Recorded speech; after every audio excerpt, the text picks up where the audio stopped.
kā tādām, vai no valstu vadībām, tā viņām ir arī mazāka vara pār mums un mazāka jauda viņu rokās.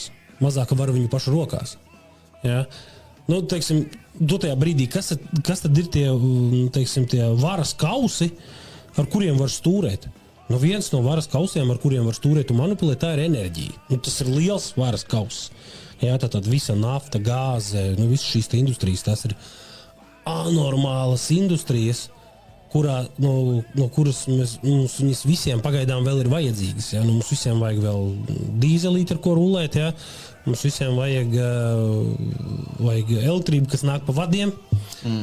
Bet tā tehnoloģija attīstās. Viņa attīstās un viņa strauji tagad ir sākusi attīstīties. Ka vismaz šo vienādojumu mēs varam pat sākt jau paši tikt ar viņu galā. Ja mēs sākam dzīvot privātmājās, kur uz jumta, kur mēs paši saražojam savu enerģiju, un mums vairs nav vajadzīgs tas dīzels no austrumiem. Mums vairs nav vajadzīgs tā gāze no rietumiem vai vienalga no kurienes, kas